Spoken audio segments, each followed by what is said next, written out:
Well, it's the cooking show that has become so much, much more, and in so many ways reflects our love of food. In April last year, Channel 10 launched MasterChef. It's gone on to become one of the highest rating TV programs in Australian history. We've now seen 2 seasons of the show, along with Celebrity MasterChef and Junior MasterChef, which is on at the moment. It's even been credited with changing the types of food stocked in our supermarkets. Who would have thought duck fat would become popular?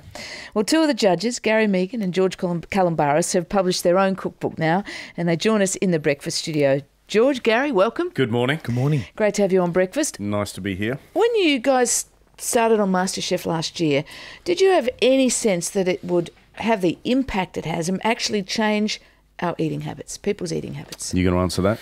I actually had no idea what we were getting ourselves into, let alone primetime cooking show, 6 nights a week. Oh, it's going to be a disaster. Generally we try and stay away from disasters, but you know what? We jumped on TV and we sort of acted the way we wanted to be, who we are as people. We didn't change.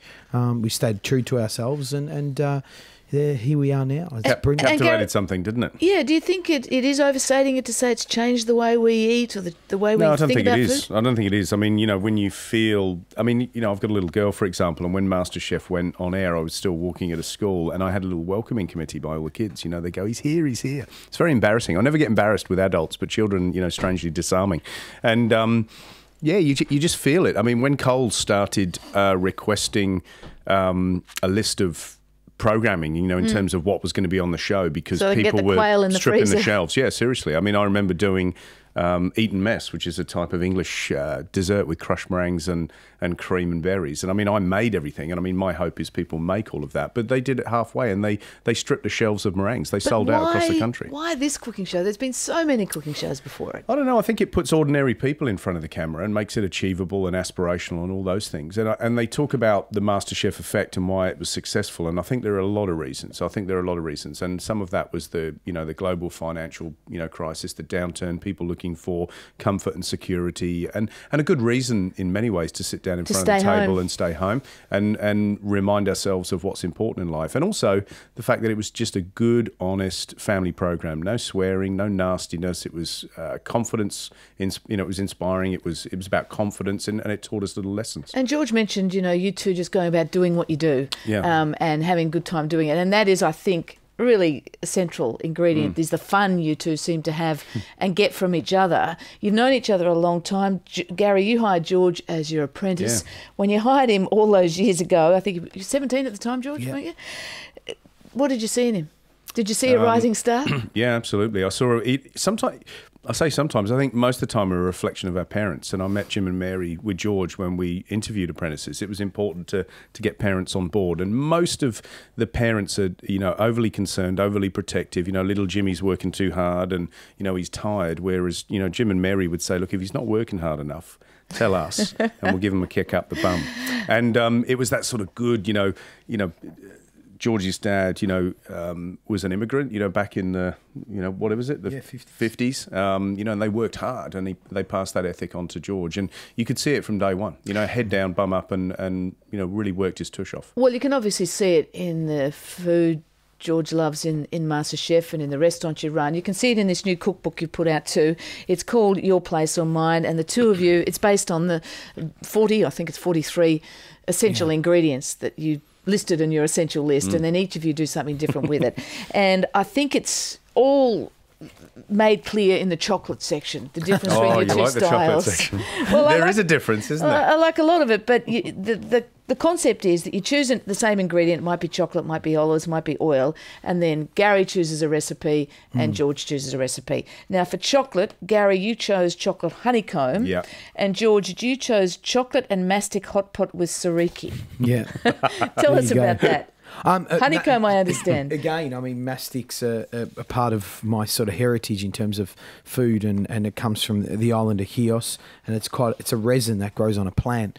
So we've infused that into the chocolate and made this sort of Greek version of brioche. It's called soureki that gets served sort of Easter time, and I love it. And it's sort of something that when Easter time's happening at home, Mum will bake lots of it and we'll freeze lots and take it out as you need, slice it, toaster, more butter on top, and devour it. So I think that's what's nice about the book. The book's it's not one dimensional. It's a cross section of lots of ingredients, but lots of recipes that are achievable. Oh, it's achievable for sure, but it does reveal a lot about the both of you. Lemons is another one. George, you went for preserved lemons. Yeah. That's a pretty critical ingredient, I suppose, Yes. in a lot of larders. Gary, I think a lot was said about you when you chose the Sussex Pond pudding. Yeah. Tell loved us it. about the Sussex Pond pudding. I've got, those that watch the show, I've got a little, I've thing got a for flaw in desserts. my personality, and it's desserts, and I can't resist them if they're good. Doesn't matter what they are, to be honest. But I put Sussex Pond pudding, which is a traditional English, and the reason it's called Sussex Pond is because it's a suet pudding with a jammy sort of marmalade filling, which is cooked over about 5 hours. It's lemon, butter, and brown sugar that sort of dissolves into itself, and you get this gorgeous flavour. Now, when you pierce the pudding when it comes out of the bowl, it turns into a pond in the bowl, and you end up with this little suety. That's just your kind of thing, isn't it? Yeah, custard ice cream, clotted cream. I was a the little trifecta. alarmed, though, when I looked at the ingredients and it says 110 grams of freshly minced suet. Order from your butcher in advance. Yeah. Suet, you can buy suet from the supermarket as a mix, but fresh suet is actually a crumbly beef fat. So look, I don't mind a bit of saturated fat. I've been in France for 3 weeks eating saturated fats galore, and I thought I was going to pack on the pounds, but not an ounce. Something in that. Both of you, complete foodies, are there particular ingredients, do you think, that are underused, that underappreciated, we should be thinking more about? I think we're starting to get better. I think about offals, and I think about my parents. My dad will, he loves, liver, kidney, lamb's brains, crumbed and fried, and big wedges of lemon. And I think we're getting better, especially with MasterChef. And we, suddenly Chris is using pig's head, so butchers are running out of pig's heads, and that's exciting because the whole beast was sacrificed for us. Well, we should eat the whole lot, not just I never eat forget the when Christine sweet Manfield cuts. was here with her cookbook, and it says, go and buy a small pig. Yeah. And you think, Yeah, I think the secret to our success as humans is going to lie in how we treat our environment. Let's face it, we're either going to eliminate ourselves cleverly from the planet, or vice versa. The planet will eliminate us. And I think the secret in survival is diversity. We can't eat one thing, and it's been proven over and over again. They overfish cod, it's disappeared, it's gone. They overfish haddock, it's gone. Sardines took years. it's also about how we treat our pigs, for instance. Yeah, and what people do, what they tend to do, and it's easy, and I've done it myself in the past when you're under pressure and you've got to shop quickly, is you go and buy a steak, and you buy the same steak every time. It's a sweet primary cut, and you don't use all the other bits. You forget the tail and the shin and all the rest of it, and they are delicious. So you've got to, as George says, you've got to use the whole thing. And that's not just in meat. That's, having a diversity in our environment, different types of tomatoes and wheat, and we should be eating lots of different stuff, not the same thing over and over again. And are you too committed to the sort of the organic movement, the humane treatment of animals, that kind of movement? There's no doubt about that. I mean, if we can use sustainable, we'll use it, But if my fishmonger comes to me and says to me, I've got, 500 kilos of toothfish that was pulled off a boat, an unsuspected boat, by the police, what are we going to do? Throw that in the bin? No, we need to use it. And some people go to me, no, that's wrong, George. But that's a whole different debate. And, it's one of those touchy subjects. I think at the end of the day, I go back to the milkman theory. My parents grow vegetables in the garden. Milk should get delivered to the doorsteps and not be told, in the cupboard at the supermarket that it's got added proactives. Why did you take them out in the first place? Leave them in there and let them be as they are. Junior MasterChef, it's with the Commonwealth Games coming to an end, it'll be back on our TV screens. Yep. I know you're not going to tell us the winner, but oh yeah, no, I'll tell you the winner, no problem. That could be good. But you seem to be very impressed, and as you should be impressed by the kids cooking. It's really extraordinary what some of these kids as young as 8 and 9 can do. The first day they were in the well, I say studio, we were at Carriage Works, which is, you know, a massive warehouse. And the first day they were in, I was absolutely terrified. I've got a 9-year-old girl myself, and I know how small her little fingers are. And even as a dad, I have been slightly overprotective. Anything hot and sharp, I deal with in the kitchen.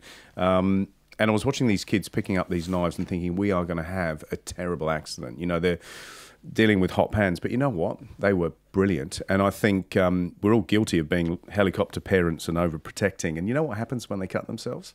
They have a little cry, they get a Band-Aid, so now they've got they've got a trophy, and they just crack on. And once we got over that sort of terror of peering through our fingers, they were absolutely stunning. And George hit it on the head. He said that, you know, when kids love something, like footy, you know, they collect footy cards. They know what every player's rap sheet is and everything, and they know everything about the game. And these kids are the same with food. Well, there was a lot of anxiety in the run-up to Junior MasterChef that it'd be too much for the kids psychologically. This sort of public, you know, defeat could really hurt them. Behind the scenes, has there been a lot of 10-year-old tantrums? It's the most brilliant thing for these kids. I mean, what an amazing experience in their life that they're going to never forget, and it's going to be on a DVD for them to show to their, you know, and they got a trophy to nail to the front door. You know, I've heard, you know, we're slave drivers, we're feeding them too much fat and stuff like that. But we see the good bits. I mean, have there been a lot of tantrums? No. I've spent 3 days in a shanty town in South Africa, and I'll show you how hard these kids go through. Yeah. These kids are getting looked after. They get an hour. They get 10-minute breaks every hour. They get an hour break every 4 hours, and they have so much fun. Yeah. So much fun. They keep us energised. Yeah. They're brilliant. If you look at tantrums, it's far more likely that George and I be having a tantrum than them. And Matt Preston. They were just into it. And don't forget, on a serious note, there was, you know, this had been very carefully thought through. Child services are involved, all sorts of people are involved, and there was a duty of care at every level. And of course, as parents, you know, particularly Matt and I, and George comes from a big family, lots of nieces and nephews. We know children, we know what their, you know, our concerns were, how long would their attention last and all the rest of it. But you know what? Their stamina is incredible. And, you know, the times where we'd have to remember to smile and be on ball because they were all the time. They put me to shame. Well, the moment has come. Gary, if George were a dish... Oh, I said in the book, what did I say? Little lucamatis, little plump lucamatis. But you know what? As all good chefs, I think of lots of different dishes. And now you mentioned that little chocolate and mastic. I think, yeah, he's a lot of things. But yeah, little plump lucamatis with. But he's always got to have something creative to go with it, you know. So there's always little flowers and herbs and smears and things. Oh no, smears are very 2009. And lucamatis is a deep fried pastry ball. Yeah, that's right. When you put it like that, and he does so delicious. Have a look at him. And George, if Gary were a dish, as I say, you know, you could Gary's food is, you know, one hand, one fork. You know, maybe braised beef cheeks, you know, pomme mousseline with lots of butter in it. So pomme mousseline's a little bit of potato with a lot of butter, and it's all about emulsifying it, bringing it together, and it's like, oh. It's all about the calories, it sounds to me. Just before we let you go, George Callum, how's it going? Great. He's actually, you? He started on Monday. I've got information. He's been at the fishmonger from 3 o'clock this morning. So it's great. He said to me on the phone in an interview, Chef, just wondering what's my office going to look like? And I said, fantastic. 2 sinks, running tap of water and soap. So good luck. George Calombaris and Gary Mehigan, thanks so much. And they are heading around the country on a book signing tour. And we're spending time, so come down and see us, have a chat with us and get a book signed. Okay. Gary Mehigan, George Calombaris, thank you. Their book is called Your Place or Mine. It's published by Penguin. Thanks very much. It's 8:27 on RM Breakfast. Thank you, guys. Cheers. That was a Thanks, lovely guys. interview. Thank you so much. Terrific. See you. Good luck with it. Cheers. Bye. See you. Thanks. Thank you both. Thank you. Trying to squeeze you, James.